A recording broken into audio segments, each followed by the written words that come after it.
Hi, this is Erica at Morrisson-Reeves Library with more book recommendations for you. Today I want to talk about one of my favorite authors, Katherine Paterson. Her name is spelled with only one T in the middle. There are lots and lots of books on the shelf by James Patterson, but Katherine Paterson is somebody who has won some very special awards. Two of her books won the John Newbery Award for the best children's book of the year in which they were published. And one of them is a classic that has been loved by children for many decades now. The book that we have at Morrisson-Reeves Library of Bridge to Terabithia has been checked out by a patron. But I do have a books on CD to show you so you can see a picture to put together with the title, Bridge to Terabithia. And this book is about two young people. I think they're about 11 years old. Jesse is the boy and Leslie is the girl. They live in a very small community in the South, and they are both people who kind of don't fit in so much with some of the other kids because they have interests that are not like some of their friends at school. Jesse is a very gifted artist, and he's very interested in learning more about art, and one of his teachers takes him to some museums in the city that's closest to them to see some great art. Leslie is somebody who comes from a family where they really love books, and she and Jesse like to swing across a river to an island where they pretend that they have it's a make-believe kingdom of theirs that they name Terabithia. The characters in it go through a very life-changing experience that's very, very difficult. And I'm not going to tell you what it is because it would be a spoiler. But what I really appreciate about this book is that it's very, very honest about the feelings that people of all different ages have when they confront something that shakes their world. And because of the love of the people in the story, the family members and the community members who are able to come around those people who have suffered a terrible loss, they are able to go forward with love and to reach out to other people around them to make the world better.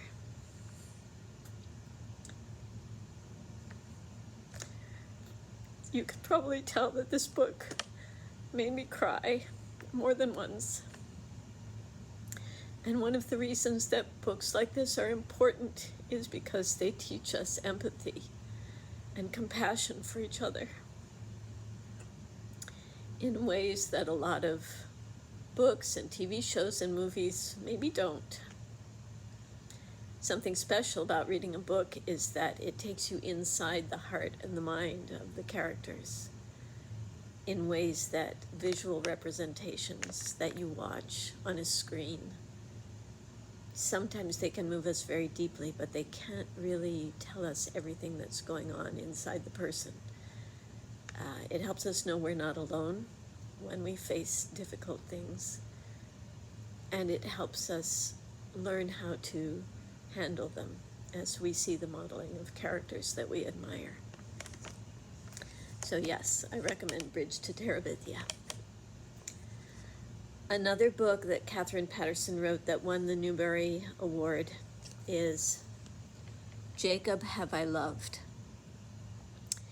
This is a book where the main character starts at about 13 or 14 years old, and it goes up through her young adulthood, mid-20s, although that's a very small part of the end of the book.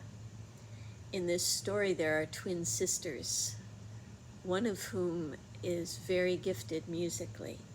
And also when she was born and when she was a young child, she was very delicate physically. They weren't sure whether she was going to survive.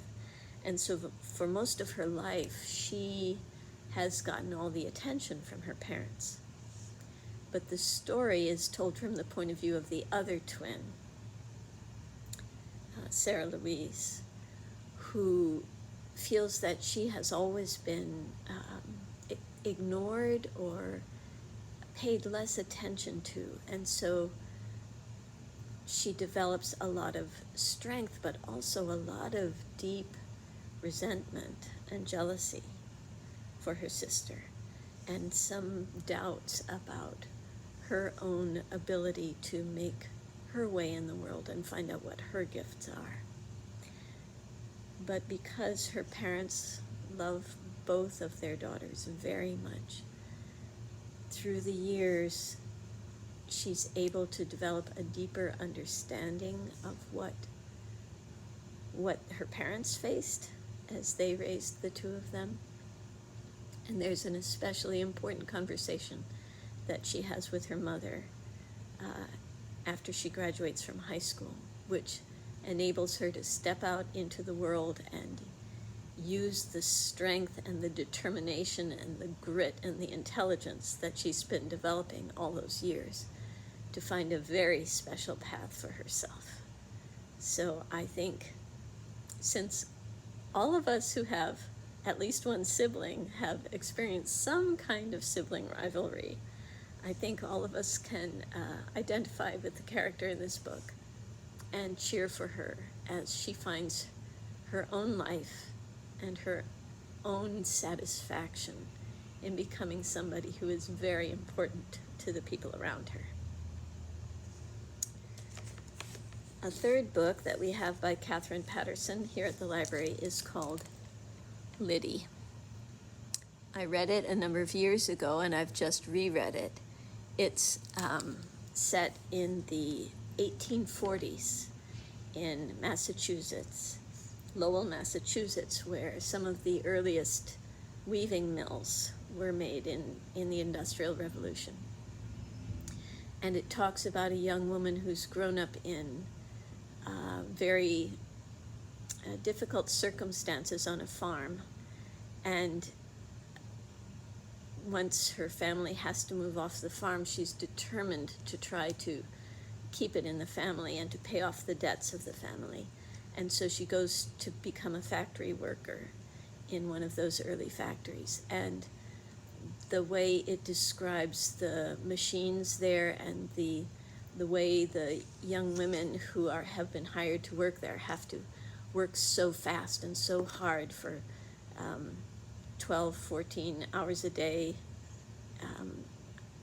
it really brings to life the situations of people at that time, and also shows how she has to basically teach herself how to read, and she does it by practicing and practicing reading single pages from the story Oliver Twist by Charles Dickens, which was a big bestseller at that time, and also reflects to her some of the situations and the emotions that she's gone through. She also finds her way to a really good life and is a really important role model, I think, for young people who live in poverty and can find ways out of it and ways of helping their families by doing that. A fourth book that I can't show you a picture of, but that we have as an ebook, is The Great Gilly Hopkins. It could be Jilly Hopkins, but I think it's Gilly Hopkins. She was named Galadriel by her mother after one of the elves in the Lord of the Rings series. And the book is set in the 1970s. And it's about a girl who's in foster care because her mother has disappeared. And she eventually decides to explore what it might be like to live with her grandmother, who finally tracks her down and finds her. But she's also developed really deep relationships with her foster mother and another child who has been placed with that same foster mother. And Katherine Paterson is just so good at describing young people who face difficult situations and are able to rise to them with a lot of resilience because of the love of a couple of important adults in their lives who let them know that they are important, that they are loved, that they are supported. I highly recommend Katherine Paterson. Check her out, literally and figuratively.